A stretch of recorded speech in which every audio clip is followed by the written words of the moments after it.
Hello students, let's read this question. Which of the following process is not accompanied by increase of entropy? तो हमें ऐसी process बतानी है ABCDC में जिसमें एंट्रोपी बढ़ेगी नहीं. तो key concept that we will use in this question is entropy क्या होता है, is the measure of molecular randomness. Means जैसे जैसे मॉलिक्यूल्स के बीच में रैंडमनेस बढ़ेगी वैसे ही एंट्रोपी बढ़ेगी. जैसे अब हम गैस पार्टिकल्स की बात करें, गैस में सबसे ज़्यादा रैंडमनेस होती है क्योंकि वहाँ फोर्स ऑफ अट्रैक्शन सबसे कम होता है, इंटरमोलिकुलर फोर्सेस कम होता है, तो गैस में सबसे ज़्यादा रैंडमनेस होती है. देन आते हैं लिक्विड पार्टिकल्स, इसमें रैंडमनेस ज़्यादा होती है, और सॉलिड में सबसे कम रैंडमनेस होती है. तो इसलिए एंट्रोपी को हम किससे डिनोट करते हैं, डेल एस से. तो डेल एस ऐसे इंक्रीज होती है, गैस की एंट्रोपी सबसे ज़्यादा होती है. तो अगर हम ऑप्शन ए देखें, क्या लिखा है यहाँ पे, dissolution of NH4Cl in water. अब NH4Cl को जब वाटर में डिसॉल्व किया जाता है, एक्वस सॉल्यूशन जब लिया जाता है इसका, तो NH4 प्लस और Cl minus ion, means number of elements बढ़ गए हैं, यहाँ पे नंबर ऑफ आयन बढ़ गए हैं, ये फ्री मूविंग है.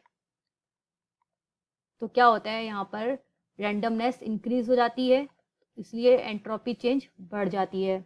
अब देखिए रॉकेट फ्यूल में क्या होता है, फ्यूल कोई भी हो उसमें हाइड्रोकार्बन्स होंगे, कितने भी उसमें उसके मोल्स हो सकते हैं. तो जब हम इसको बर्न करेंगे तो हमें जाहिर सी बात है CO2 निकलेगी, हाइड्रोजन गैस निकलेगी.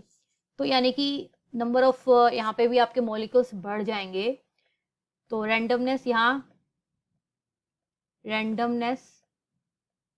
इंक्रीज होगी, रैंडमनेस इंक्रीज होगी तो जाहिर सी बात है एंट्रोपी इंक्रीज होगी, जैसा कि मैंने की कंसेप्ट बताया.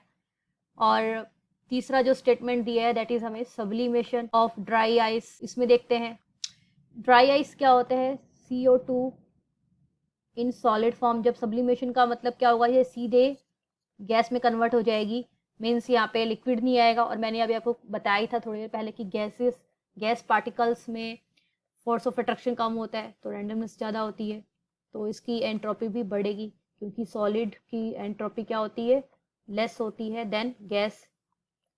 तो यह हर सी बात है, यहाँ पे भी एंट्रोपी चेंज बढ़ गया. कंडेंसिंग ऑफ स्टीम, तो इसका मतलब क्या है, स्टीम को किस में कन्वर्ट कर दिया है, यहाँ पर कंडेंस कर दिया गया है, लिक्विड में कन्वर्ट कर दिया गया है. अब स्टीम गैसियस फॉर्म में है, लिक्विड तो लिक्विड फेज में ही है, तो यहाँ पर गैस की एंट्रोपी ज़्यादा होती है, लिक्विड की एंट्रोपी कम होती है. यहाँ रैंडमनेस कम होता है और गैसियस में रैंडमनेस ज़्यादा होती है क्योंकि इसमें इंट्रामोलिकुलर फोर्सेस कम होते हैं, तो इसलिए रैंडमनेस ज़्यादा है. पार्टिकल्स आपस में ज़्यादा टाइटली बंधे हुए नहीं होंगे. लिक्विड में इंट्रामोलिकुलर फोर्सेस स्ट्रांग होते हैं तो मॉलिक्यूल्स टाइटली बंधे हुए होते हैं, तो क्या होगा, एंट्रोपी चेंज भी कम होगा. तो हम ऑप्शन चेक करते हैं, यहाँ पे ये रॉकेट की स्पेलिंग सही कर लेते हैं. तो सही आंसर इसमें हो जाएगा condensing steam. So answer is option D. I hope you understood it well. Best of luck.